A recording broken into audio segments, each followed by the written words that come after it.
Loyalam E-PAO Tabiriba Khudimappu Huitram Susmitana Namidangi Pau Pizari Ahanbida Maruoiba Headline. ND Elias Khan Kauba Mioi Amagi Mayumda Sakandabasingna Remote Control IED ni Chingnaba Bom Ama Thamlamle Hari. Thangzing Khubamda Maitai Singna Lai Khurumba Changba Yaroi Haina Cookie Singna Unconstitutional Oiba Thabak Chatharak Labasu Government of India na Dominant Legislativity Achuba Khongthang Oiroi Haina Lesemba Sana Jaubana Fondoragli. Cookie Loop Singna Myanmar Border Fencing Idamak Lam Pitoktanaba Khanghankhre. Pause na pijari. ND Elias Khan Kauba Mioi Amagi Yumda Sakandabasingna Remote Control IED ni Chingnaba Bom Ama Thamlamle Hari. Imphal East District ki Porompat Police Station na Konba Khergaon da Leiba MD Elias Khan Kauba Mioi Amagi Yumda Sakandabasingna Remote Control IED ni Chingnaba Bom Ama Thamlamle Hari. Bom adu ngasi ayuk pung 3 rom tarakpa adwaida yumgi Meeoisingna thongalda thengnarakibani. Bom adu leire hek khangbaga Porompat Police Station da pau piraba matung Porompat Police ki team ama laktuna yengsinki tungda bom disposal team ama laktuna IED adu asoi angam yauduna lawthokhi thodog asigi matangda makhatana thijinabagidamak police na case ama lawkhatkhre hari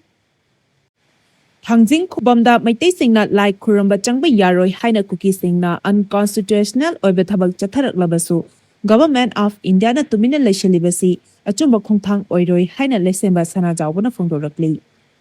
Thangjing Khubamda Maitai Singna Lai Khurumba Changba Yaroi Haina Cookie Singna Unconstitutional Oiba Thabak Chatharak Labasu Government of India na Tumina Legislativity Achumba Khongthang Oiroi Haina Rajya Sabha ki MP Ningthau Sana Jaubala Shemana Fongdokre.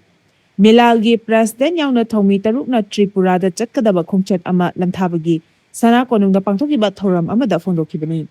Mahakna Makhatana Hai Manipur asi India gi state ama oibana India gi constitution gi kanglon singi makhada leiribani. Handa kuki purup ki Meeoisingna Maitai Singna Thangjing Chingda Lai Khurumba Karakpa Yaroi Haina Athingba Pirakpa asi yamna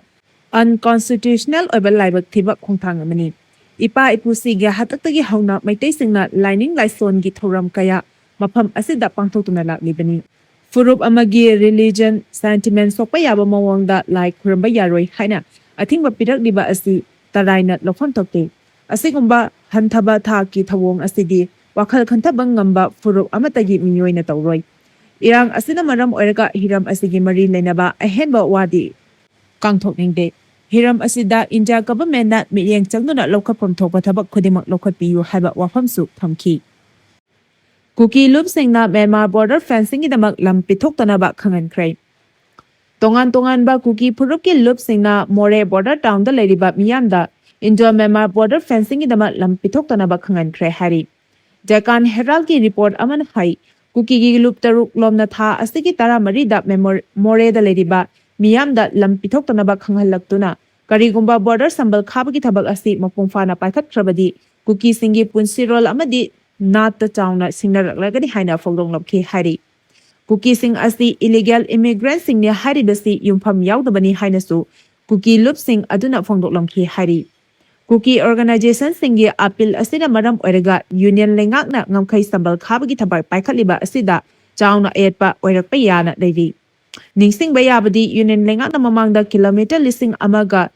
chatruk nifu humdoi shangba Indo Myanmar border sambal Khanabagidamak lupa kro lising kontra rongi senfam approve tawkhiba leikrabani.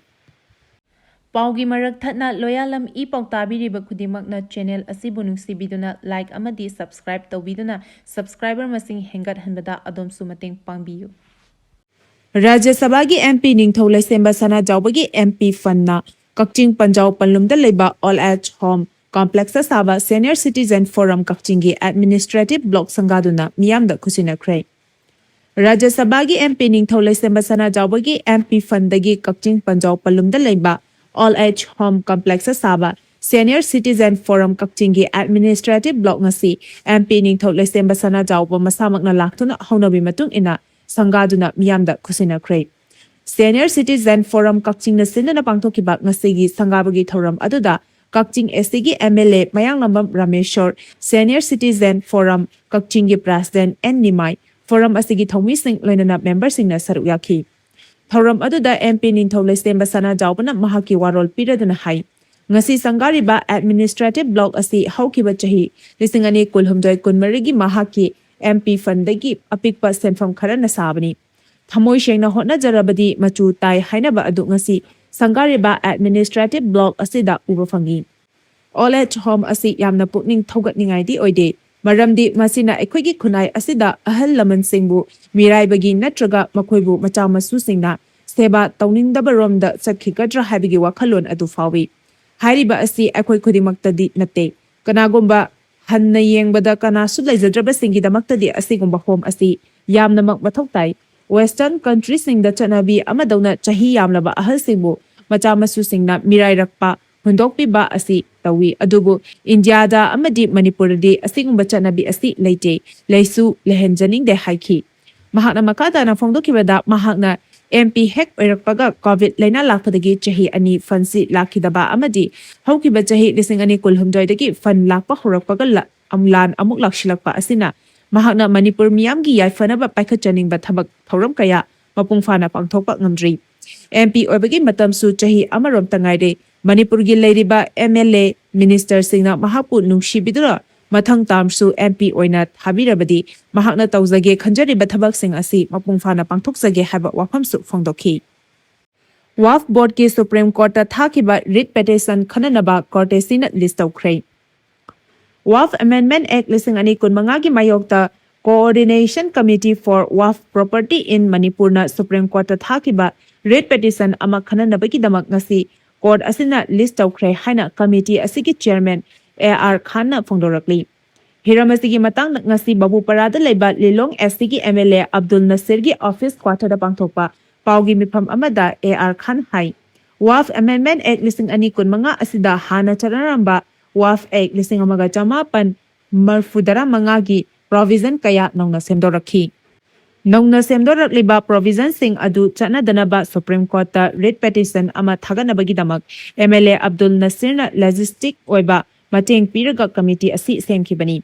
committee asina hotnaraba matung Supreme Court ta writ petition ama register tawki ngasi asi India pumbagi oina WAF Amendment Act lising ani kunmanga gi mayokta thagalakhiba PIL sing Supreme Court na admit tawgradra natraga tawroidra habigi matangda khanari masida Coordination Committee for WAF Property in Manipur register tawkhiba writ petition adu list ta yauduna serial number 73 da leiri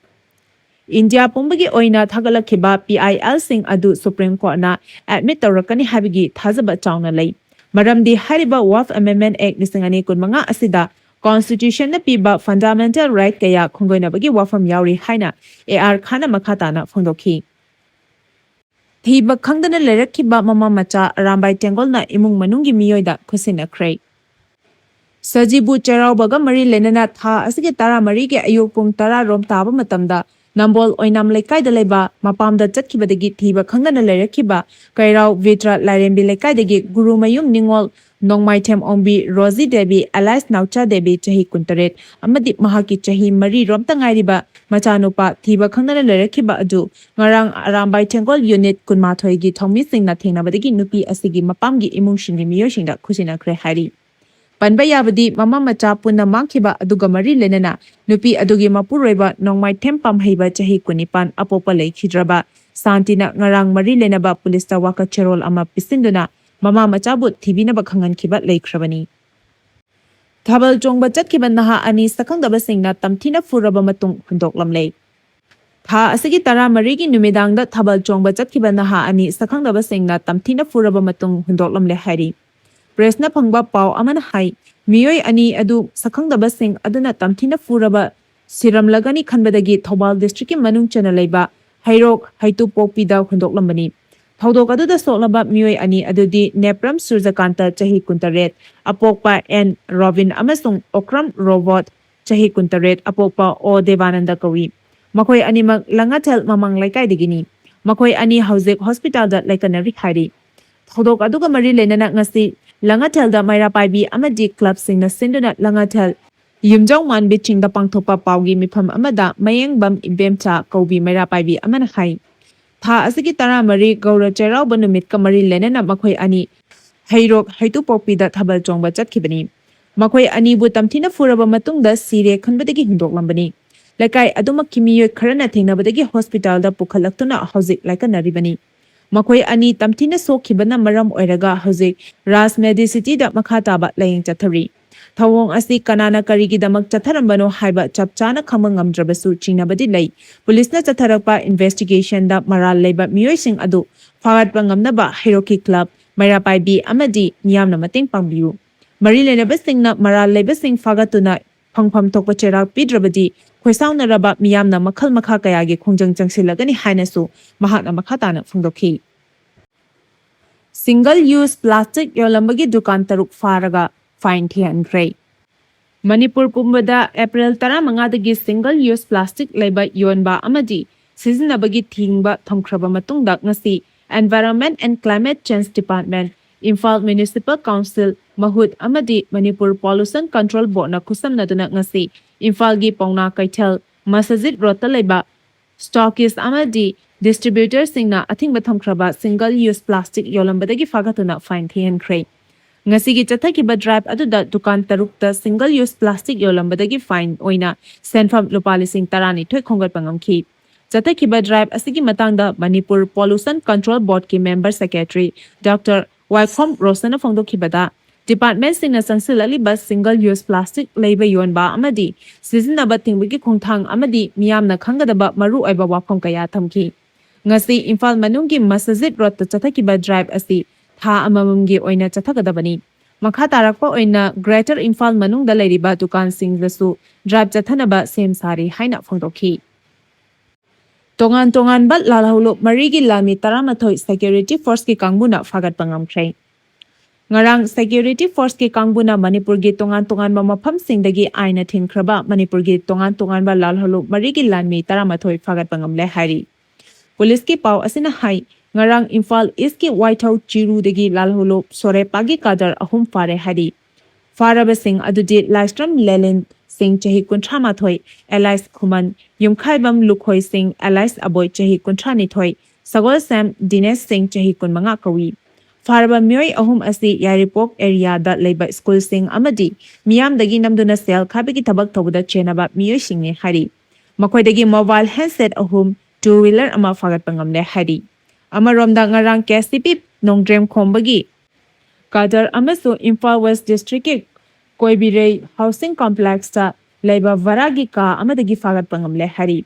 Farba mioi asigi maming Salam Sadananda Singh Alice Ingota Alice Pari chahi kuntrama thoi kawi. Mioi asi Imphal area da leba Meeoising dagi namduna sel khai thungkhai gi thabak thi chena bani hari. Mangondagi mobile handset ama Aadhaar card ama recover tawre hari. Security force ke kangbuna ngarang Technopal District ki Moreh Police Station ki manung chanba Indo Myanmar border pillar 81 sub pillar mayadagi aina thingkraba Manipur gi lalholok UNLFK gi mlanmi ahum su fare hari. Farba mioi adudi Ningombam Siam Singh chahi kuntrani thoi Chingangbam Johnson Maitai Alice Angomcha Maitai chahi kuntra amadi MD Sohel Khan chahi kunmanga kawi hari. Amaromda ngarang security force ke kamuna Manipur gi lalholok KSTP gi apunba city Maitai gi kadar mari Thobal district ki Hairok police station gi manung chanba Salung Phamomang Laikai digi fare hari. Farba Meeoising adudi MD Saruk Khan chahi kuntramari Thobal district ki Thobal Wangkhem Muslim Sangom Sumbam Akhtar Ahmed chahi kunmapan Laifam Thobal district ki Thobal Wangkhem Muslim Konjangbam Kumarjit Singh chahi nifumathoi Bishnupur district ki Nambol Laimapokpam Awang Laikai amadi Lystrom Joy Mangol Singh chahi nifutaret Laifam Thobal district ki Kairen Bikhok Mamang Laikai digini. Makhoidagi magazine ahum kapayariba maru ahum ga kwanana .32 gi pistol ama 36 hand grenade ahum mobile handset manga 4-wheeler ama 2-wheeler ani fagat pangamlai. Farba Meeoising asi Thobal district ki manungda laiba general public brickfield sawmill bank hospital school college oil pump dukan sing Stone crusher amadi tikadar singdagi namduna senkhai thungkhai tobagi thabakta hakthena na chenaba Meeoising ni khangbak ngamle hari. Sonia Gandhi amadi Rahul Gandhi ki mathakta ED thajinbagi mayokta khongjang changsingkhre. Congress leader Sonia Gandhi amadi Rahul Gandhi ki mathakta Enforcement Department na National Herald ki assets ka mari lenana charge sheet thagatpagi mayokta Congress party na ngasi Bharat sinba thungna changsinba khongjanggi saruk ama oina Manipur Congress Committee MPCC na such senduna Imphal da leiba Enforcement Department Branch Office mamangda khongjang changsingkhre MPCC ki President K. Megachandra amadi CLP gi luchingba Okram Ibobinat luchingkhiba Congress ki masing yamlaba thomishing na chansingkhiba khongjang aduda pamdaba thodok sing thoktanaba police ki kangmuna akanba jaksing tharang lokhathi khongjang changsingkhiba Congress ki thomishing na pendabak phalau kaya su laukhre khongjang aduga mari lenana MPCC ki President K. Megachandra amadi CLP gi luchingba Okram Ibobina phongdokhibada BJP gi lengakna Congress party ki luchingba singi mathakta Maral kaya pisidna ED thamjinba Congress party ki luchingba singki henba amadi jail da thamjinaba honabagi thawong asi yamna chumdaba thawongni masimak BJP na vendetta politics amadi bulldozing chathabani haiba wafam yauna kaya phongdokhi Paugi marak thatna Loyalam E-PAO tabiriba khudimakna channel asibu nungsibiduna like amadi subscribe tawbiduna subscriber masing hengat hanbada adom sumateng pangbiyu Aroibada maroiba pau amuka hana pizari MD Elias Khan kauba miyoi amagi mayumda sakhangdaba singna remote control IED ni chingnaba bomb ama thamlamle hari Thangjing khubamda maitai singna like khuramba changba yaroi haina kuki singna unconstitutional oiba thabak chatharak labasu government of India na tumina lesilibasi achumba khongthang oiroi haina lesemba sana jawbana phongdorakli Kuki loop singna Myanmar border fencing gidamak lam pithoktanaba Khanghankhre Matang asida Loyalam E-PAO na namidangi pau bibel lozare tabiriba khudimako amuka hana khurumjari